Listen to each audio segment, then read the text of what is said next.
pagbalik ng kanyang ina. Pumunta kasi iyon sa bahay ng kanyang tiya upang humingi ng bigas. Habang nakatulala ang bata sa kanilang bintana, ay narinig niya ang mga sigawan sa kabilang kalye. Naintriga si Hana kung kaya't dali-dali siyang lumabas.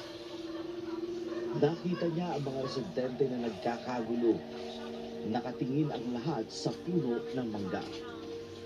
Nang marinig ni Hana na may aswang doon, hindi na siya nagdalawang isip na kunin ang mga gamit sa kanilang bahay.